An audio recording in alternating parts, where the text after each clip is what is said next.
Value students, good morning. Online classes में आप सभी का स्वागत है।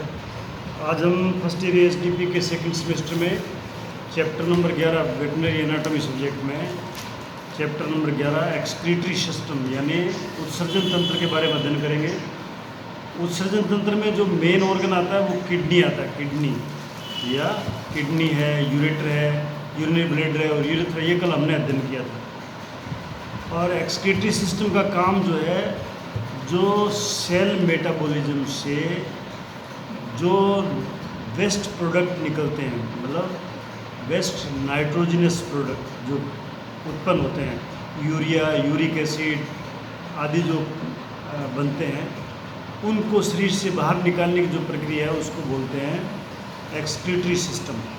अब कल हमने एक्सक्रीटरी सिस्टम के जो ऑर्गन हैं उनके सब के बारे में अध्ययन किया था। बाहर से वो उनकी एक्सटर्नल स्ट्रक्चर क्या है, बाह्य रूप से वो कैसे दिखते हैं। जैसे गुर्दे हैं, गुर्दे दो होते हैं, गुर्दे से दो यूरेटर निकलते हैं, यूरेटर जो है ब्लैडर में जाते हैं, ब्लैडर जो है पेशाब उसमें इकट्ठा होता है, उसके बाद में वो यूरिथ्रा के थ्रू बाहर निकाल दिया जाता है, जिसको हम मिक्चुरेशन बोलते हैं या यूरिनेशन बोलते हैं।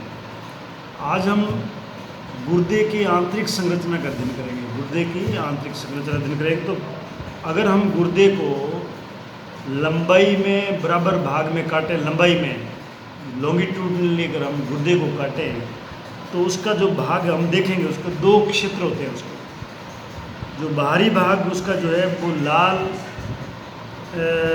गहरा लाल भूरे रंग का होता है बाहरी भाग, और उसको हम कोर्टेक्स बोलते हैं। ये आप अगर इसको देखोगे ना तो आपका पेज नंबर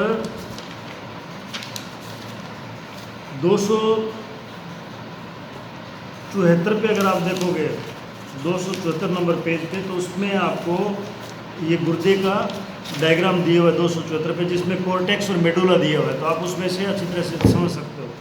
तो एक बाहरी भाग या बाहरी क्षेत्र जो हल्के गहरे लाल भूरे रंग का होता है उसको हम कोर्टेक्स बोलते हैं।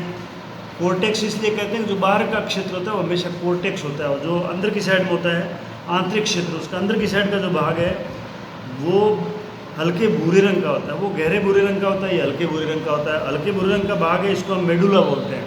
उसको हम क्या बोलते हैं? उसको हम मेडुला बोलते हैं। प्रत्येक वृक्क के मध्य भाग पर एक खांच होती है। ये तो मैंने आपको पहले ही पढ़ाया था कि जो वृक्क का जो मध्य भाग होता है हर गुर्दे का, उसमें एक खांच होती है जिसको रीनल हाइलस बोलते हैं। उसको रीनल हाइलस बोलते हैं। और इस रीनल हाइलस में से रीनल आर्टरी जो शुद्ध ब्लड लेके जाती है वो इसके अंदर घुसती है। इसमें रीनल नर्व घुसती है। रीनल नर्व जो होती है वो इसमें एंटर करती है, और इसमें से जो बाहर निकलती चीज़ें वो यूरेटर है। यूरेटर इसमें से बाहर निकलता है। रीनल वेन जो है, जो ब्लड जो डीऑक्सीजनेटेड ब्लड लेके जाती है, वो रीनल वेन होती है, वो भी इसमें से बाहर निकलती है। और लिम्फेटिक वेसल्स, लिम्फ सिस्टम पढ़ाया था मैंने आपको, उसकी जो वेसल्स है गुर्दे में, जो लिम्फ सिस्टम गुर्दे में भी होता है, तो वो लिम्फेटिक वेसल्स जो है वो इस हाइलस में से बाहर निकलती है। तो आपको अगर मान लो एग्जाम में पूछे कि हाइलस क्या होता है, तो हाइलस मध्य भाग में एक खांच होती है। हर एक गुर्दे में मध्य भाग में एक खांच होती है। खांच का मतलब गड्ढा होता है, एक प्रकार का गड्ढा होता है। उस गड्ढे में से क्या निकलता है? उसमें से रीनल आर्टरी और उसमें से रीनल वेन निकलती है। रीनल आर्टरी और रीनल नर्व निकलती है। उसमें से प्रवेश क्या, मतलब उसमें ये रीनल आर्टरी और रीनल नर्व जो ये प्रवेश करती है, और उसमें से निकलती क्या है? यूरेटर, रीनल वेन और लिम्फेटिक वेसल्स निकलती है। तो ये आपको याद कर लेना, ये आपको एग्जाम में 100% पूछा जाता है। ठीक है। अब जो गुर्दे का हमने मध्य भाग देखा, उसका काटने के बाद में जो देखा जिसमें मेडुला है, मेडुला वाला भाग जो है वो अंदर का भाग है, मध्य का भाग है। ऊपर का भाग कोर्टेक्स है, मिडल भाग जो है वो मेडुला है। मेडुला के अंदर मूत्रवाहिनी का फैला हुआ कीप की आकृति का बड़ा भाग होता है, यानी छोटी छोटी मूत्रवाहिनियाँ इसमें से निकलती है।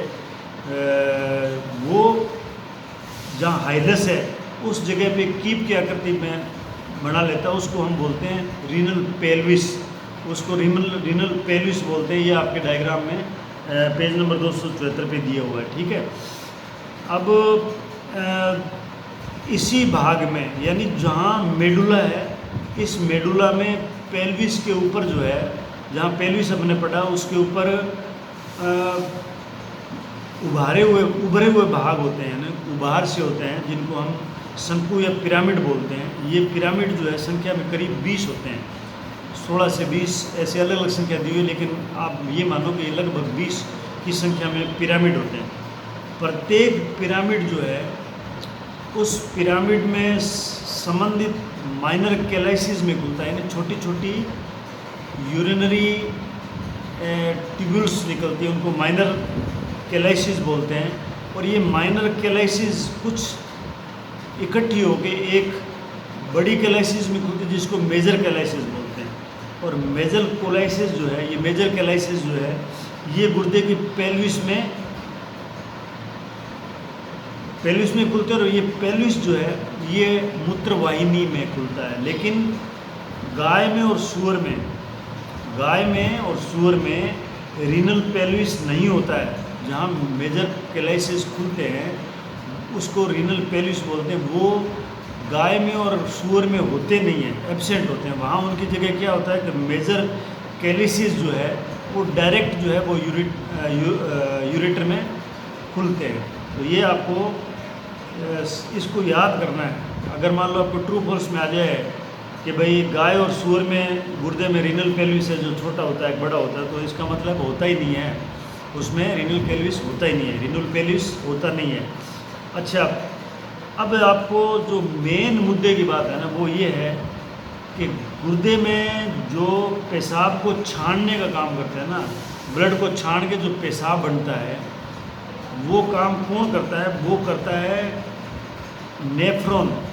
नेफ्रॉन जो है ये एक प्रकार की नलिका है, और उसमें से ब्लड जो है वो छानने का काम करता है। ब्लड को छान के जो हार्मफुल चीज़ें जो होती है वो उस छान के ना भेज देते हैं, जिसका पेशाब बनता है। ब्लड में से निकाल के उसको छान देते हैं, जिससे भी पेशाब बनता है। और नेफ्रॉन जो है ये गुर्दे की रचनात्मक और क्रियात्मक इकाई है। सबसे छोटी रचनात्मक और क्रियात्मक इकाई है गुर्दे की। जिस प्रकार से शरीर की रचनात्मक और क्रियात्मक इकाई हम कहते थे सेल होती है, यानी कोशिका जो है वो शरीर की रचनात्मक क्रियात्मक इकाई है, उसी तरह से गुर्दे की संरचनात्मक और रचनात्मक और क्रियात्मक इकाई क्या है? नेफ्रॉन है। और नेफ्रॉन जो है ना, ये गुर्दे में बिलियंस की संख्या में होते हैं, लाखों की तादाद में होते हैं नेफ्रॉन, जो पेशाब को, ब्लड को छान के पेशाब बनाते हैं। ये कई संख्या में होते हैं। अच्छा, इसके कई भाग होते हैं नेफ्रॉन के। नेफ्रॉन जो है ये लाखों की संख्या में होते हैं। और ये नेफ्रॉन जो है ये कहाँ पाए जाते हैं? ये मेडुला में, और कुछ पार्ट उसका कोर्टेक्स में पाया जाता है। कोर्टेक्स में और मेडुला में ये नेफ्रॉन पाए जाते हैं। और इन नेफ्रॉन जो है ये छोटी छोटी माइनर कैलाइसिस जिसे बोलते हैं, जिसमें से पेशाब जो छणके ना, ब्लड छणता है, पेशाब बनता है, वो इन माइनर कैलाइसिस से मेजर कैलाइसिस में जाता है। मेजर कैलाइसिस मिलती है पेल्विस में, रीनल पेल्विस में। और रीनल पेल्विस जो है वो खुलता है यूरेटर में। और जो केटल है या सूअर है उसमें रीनल पेल्विस एब्सेंट होता है। वो डायरेक्ट जो है मेजर कैलाइसिस है, वो डायरेक्ट यूरिन को यूरेटर में छोड़ते हैं। अब जो नेफ्रॉन है, नेफ्रॉन जो है ये गुर्दे की संरचनात्मक या रचनात्मक और क्रियात्मक इकाई है, ठीक है। अब इसके कई भाग होते हैं। कौन कौन से भाग होते हैं? इसके भाग होते हैं ग्लोमेरुलस, एक होता है ग्लोमेरुलर कैप्सूल। उस ग्लोमेरुलर कैप्सूल में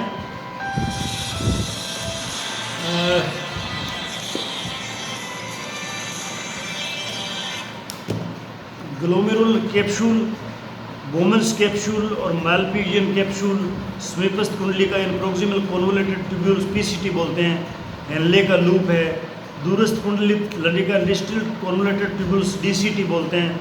कलेक्टिंग नलिका एंड कलेक्टिंग ट्यूबुल्स है। अब मैं आपको बताऊंगा कि मेडुला के अंदर जो किडनी का मेडुला है उसमें डिस्टल कॉन्वोलेटेड ट्यूबुल्स और लूप ऑफ हेनले का डिसेंडिंग असेंडिंग लूप स्थित होता है। अब आप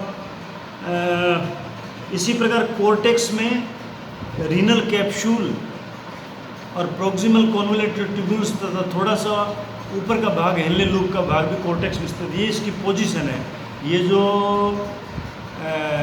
नेफ्रॉन जो है इसके अलग अलग पार्ट हैं। अब देखो क्या होता है कि इसमें एक ग्लोमेरुलर कैप्सूल है, ऊपर ग्लोमेरुलर कैप्सूल है।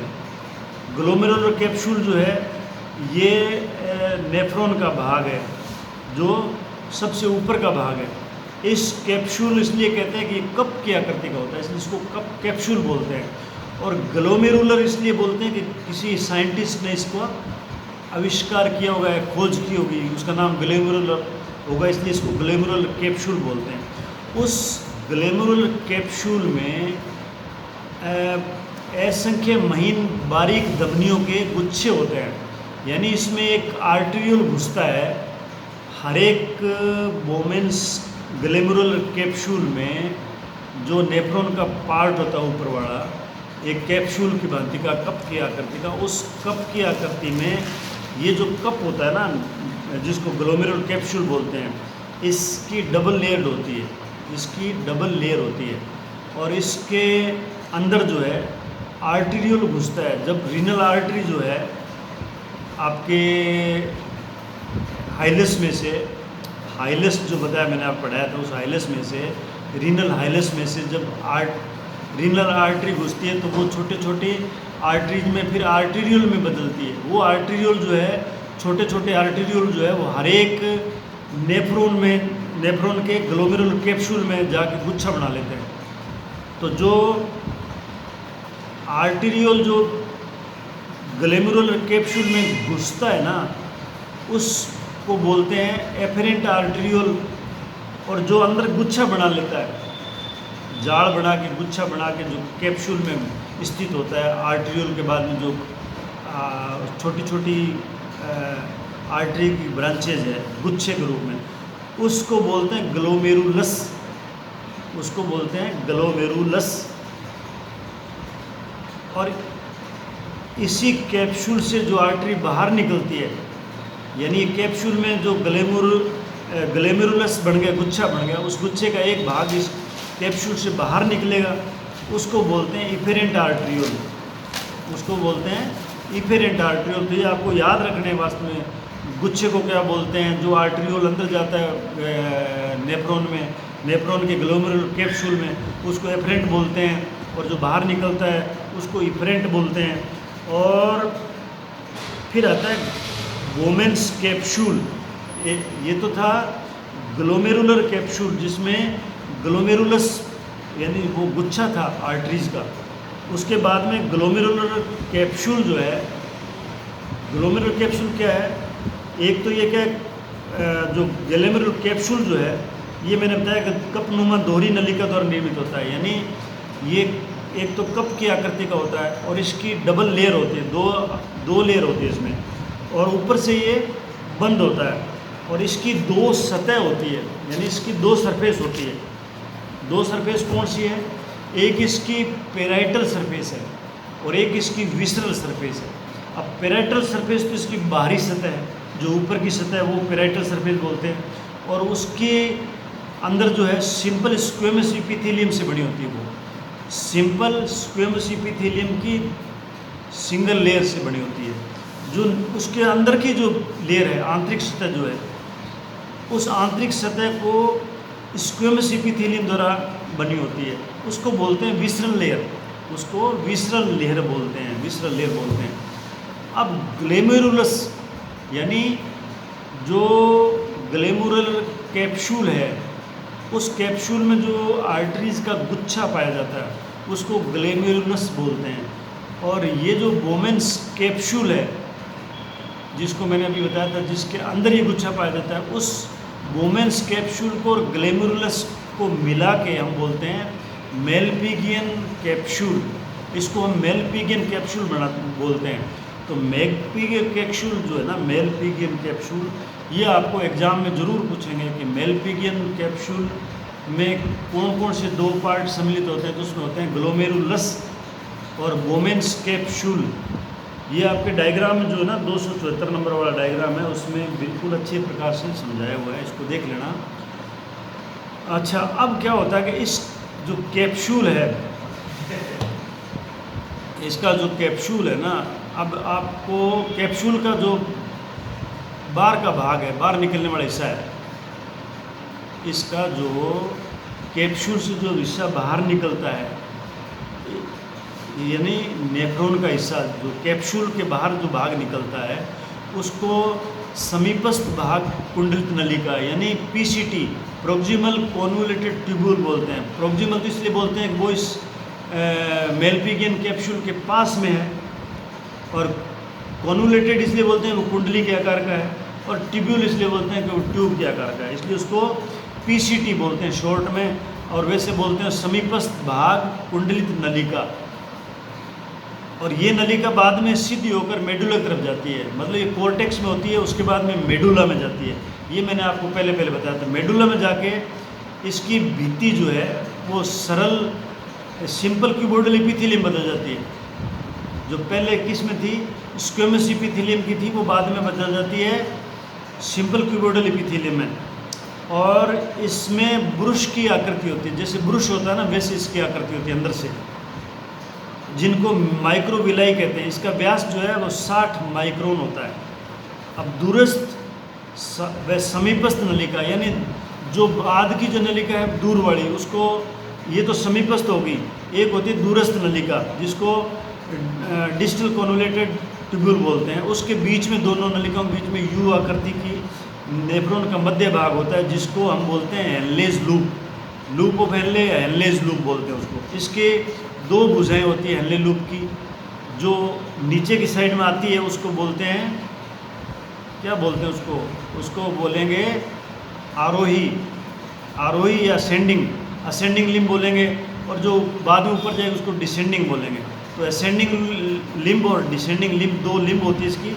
इसकी जो हेनले लूप जो है, इसकी जो अंदर की उपकला है, उसको सिंपल स्क्वेमस एपिथेलियम द्वारा निर्मित होती है। इसका व्यास होता है 15 माइक्रोन। अब देखो कि जो दूरस्थ कुंडलित नलिका यानी डीसीटी जो है, वो कम घुमावदार और सरल घनाकार उपकला यानी सिंपल क्यूबोइडल एपिथेलियम द्वारा बनी होती है। जो डिस्टल कॉन्वोल्यूटेड ट्यूब्यूल है वो सिंपल क्यूबोइडल एपिथेलियम द्वारा बनी होती है। इसका व्यास 50 माइक्रोन होता है, इसका व्यास होता है 50 माइक्रोन। दूरस्थ कुंडलित नलिकाओं के बहुत से छोर मिलकर, अब ये जो दूरस्थ कुंडलित नलिका जो है ना, ये कई प्रकार के नेफ्रॉन्स से निकलते हैं, और इनके जो दूरस्थ सिरे हैं वो मिल के आपस में कई प्रकार के डीसीटीज मिल के एक छोर मिलकर कलेक्टिंग ट्यूब बनाते हैं, एक कलेक्टिंग ट्यूब बनाते हैं, और उसकी पेपिलरी नलिका के रूप में वो रीनल कैपिलरी में, यानी एक रीनल कैपिलरी होती है उसमें खुलती है, बड़ी डक्ट बनाते हैं। वो फिर मान लो कि उसमें पेल्विस में खुलती है, पेल्विस जो है वो यूरेटर में खुलता है, ये मैंने आपको पहले बता रखा है। अब रीनल पेपिलरी जो है ये एक फनल की आकृति में खुलती है, जिसको पेल्विस बोलते हैं। ये रीनल पेपिलरी जो है ये एक फनल की आकृति में खुलती है, जिसको हम कैलेक्स, छोटी छोटी जो उनको कैलेक्स माइनर बोलते हैं, जो मूत्र नलिकाएँ नेफ्रॉन में से निकलती है, और जो बाद में बड़ी होकर निकलती है उनको मेजर कैलेसिस बोलते हैं। और ये सारे रीनल पिरामिड्स पर आधारित है। क्या, एक पिरामिड में कई कैलेसिस खुलते हैं। अब रीनल पेल्विस जो है ये केटल में नहीं होता है, गोवंश में नहीं होता है, और इसमें कैलेसिस मेजर जो है वो सीधे ही यूरेटर में पेशाब को मूत्राशय में ले जाते हैं। शेष सभी में मेजर कैलेसिस, यानी कुत्ते में, घोड़े में, बकरी में, भेड़ में, इनमें जो है ना मेजर कैलेसिस जो है वो रीनल पेल्विस में खुलते हैं, और रीनल पेल्विस जो है वो यूरेटर में खुलता है। तो आज हम इतना ही अध्ययन करेंगे। कल हम जो है जक्स्ट्रा ग्लोमेरुलर एपरेटस वगैरह ये पढ़ेंगे, मैकुलर डेंसा क्या होता है और किडनी के क्या फंक्शन है, दूसरे ऑर्गन है, उनके बारे में पढ़ेंगे। धन्यवाद।